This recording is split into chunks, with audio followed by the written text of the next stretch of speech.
And good evening from Las Vegas. Out of tomorrow's final presidential debate right here on CNN. Donald Trump speaking today in Colorado is due here shortly. He'll arrive under fire for complaining without evidence that the election is being rigged against him, with People magazine reporting that 6 men and women have come forward to corroborate a former People writer's allegation that he tried to force himself on her.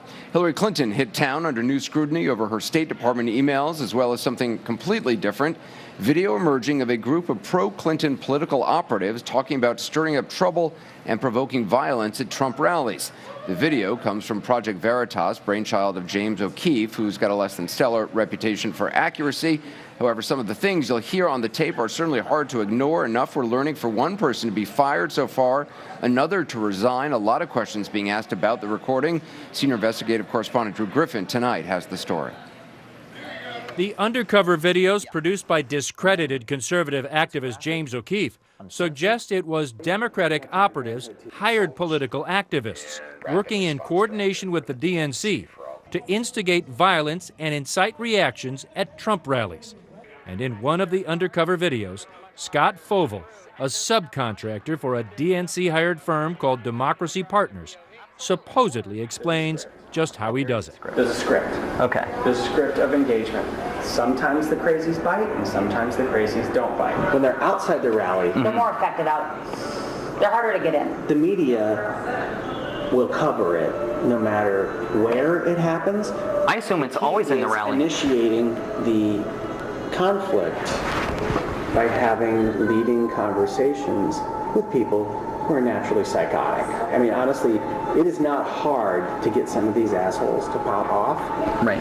It's a matter of showing up to want to get into the rally in a Planned Parenthood t-shirt, or, you know, Trump is a Nazi. You know, you can message to draw them out and draw them to punch you. According to the undercover videos, it was this man the Democratic National Committee turned to organize the work. Bob Kramer is the husband of Illinois Congresswoman Jan Schakowsky. He's part of a group called Democracy Partners, and he too was caught on undercover video, here explaining how he was hired by the Democratic National Committee to stage counter-demonstrations and press conferences wherever the Trump campaign showed up. Wherever Trump and Pence are going to be, we have events. Okay. And we have a whole team across the country that does that. Both consultants and people from the Democratic Party and the Democratic Party apparatus and people from the campaign, the Clinton campaign. My role with the campaign is to manage all that. Kramer stepped down from the campaign today and announced his subcontractor, Scott Fovel, was no longer working for his firm. Both the DNC and the Clinton campaign deny any coordination with anything involving the incitement of violence. Kramer himself told CNN his former contractors were committing barroom talk, insisting none of what is being described by Fovel ever actually happened. In a statement, Kramer writes, "We regret the unprofessional and careless hypothetical conversations that were captured on hidden cameras of a regional contractor for our firm. He is no longer working with us." The Clinton campaign response, while Project Veritas has been known to offer misleading video out of context, some of the language and tactics referenced in the video are troubling, even as a theory or a proposal never executed. We support the Democratic National Committee's appropriate action addressing this matter and look forward to continue waging a campaign of ideas worthy of our democratic process. James O'Keefe is a convicted criminal, they add, with a history of doctoring video to advance his ideological agenda. And Drew Griffin joins us now. So what's the DNC doing about this? First, they put out a statement saying, Anderson, there's no evidence that anything described on these tapes actually took place. They agree with Bob Kramer's decision to step away and separate from any work on the Clinton campaign. But they're also going to investigate, they say, James O'Keefe to find out if he did anything illegal in obtaining or gathering these tapes. We also did just get a statement in from Democracy Partners. That's a group of a partnership, basically, that works on Democratic campaigns. They said that we were breached and betrayed, but still standing, and we condemn, violence and election tampering in all forms. So that's where it stands tonight, Anderson. All right, Drew Griffin. Drew, thanks. You can bet the panel's got plenty to say about this. Clinton supporter and former Obama senior advisor Van Jones is with us. Clinton supporter and Democratic strategist Maria Cardona, chief political analyst Gloria Borger, Trump supporters Jeffrey Lord and Scotty Nell Hughes, and our political director David Chalian. Gloria, how big a deal is this? I mean, it certainly looks damning on the tape. It does look damning, and we don't know how big a deal it is. It's just more garbage in what's been a very ugly and divisive campaign. We don't know whether this was locker room talk, to coin a phrase, to use a phrase, or whether this It is sort of, I mean, though, ironic that they're using the term this is barroom talk when they condemn Donald Trump for, you know, saying locker room Exactly. We don't know how this video was gotten. We don't know how it was edited. I mean, there are so many unanswered questions to this story, so you need to start peeling the layers of the onion here. What I will say, though, you know, on the face of it, you see the story.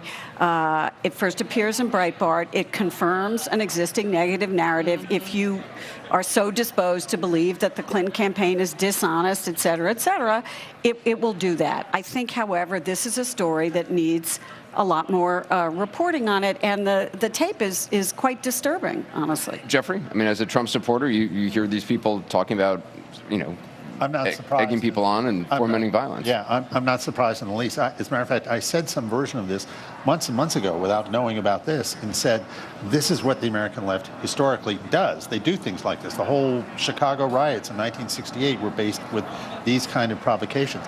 And to be bipartisan about it for a moment, the first thing I thought of when I heard this was Nixon's plumbers, who were out there breaking the law deliberately, burglarizing Daniel Ellsberg's psychiatrist's office and this kind of thing. I mean, this is not acceptable in American politics. Yeah. I mean, this is totally unacceptable. And here we are. Maria? You're right. It is not acceptable at all, which is why I'm glad that the DNC and the Hillary for America campaign came out and said as much. I do think we have to underscore, though, the fact that James O'Keefe has zero credibility in this area. He's the one who did the doctored videos of Planned Parenthood, which were completely false. He's a criminal, right? And so I think that, yes, we have to look into it and to make sure that, you know, none of this actually happened. The DNC says none of it actually happened, and in fact, this group and this guy was not working for the DNC. But I think to say he's a criminal, by the way, I mean, so he did committed. I guess he's a convicted criminal, isn't he? Well, he was convicted of a crime. I don't know that one brands some person a criminal for the rest of their life based on one action. Okay, Van, what do you make of this? That's true, but then I think we have to continue to look at it and see what's going on. Well, there are two different things here. One is it looks like a confession from Creamer that they are sending people to the rallies to stir up trouble. That's not illegal. It's distasteful, but you can kind of live with that. The other, though, is horrific. The other is a conspiracy to rig an election. Now, I would take that much more seriously if it didn't come from Pinocchio. I mean, the guy, I don't like, calling people criminals. By the way, that's Donald Trump's plane arriving here in Las Vegas. He's arriving for the debate tomorrow. Go ahead. But I would take it a lot more seriously. They're not booing me, Jeffrey. As much as you wish they were booing me, they're not booing me. They're booing your candidate. So here's the deal. I think that the fact that this comes from O'Keefe is a reason to withhold judgment. It's a reason to withhold judgment because this guy literally is Mr. Pinocchio. If there's a less trusted figure in American politics, I don't know who it is. That's right. But if any of this is even remotely true, it's very disturbing. Well, let me point this out about James O'Keefe. Let me be the second person to defend him. Remember, Acorn lost their taxpayer funding because of James O'Keefe and his investigation into housing fraud and what was going on. But still, then talk to the Republicans and Democrats. Well, I don't know about false. He successfully stampeded the Congress into doing something horrific. So he stampeded them. So he fooled all of the House. He did. In fact, all that turned out to be false. But what we're finding out is you cannot sit there and discredit him. But he's not Mr. Pinocchio. His work actually has accomplished things things.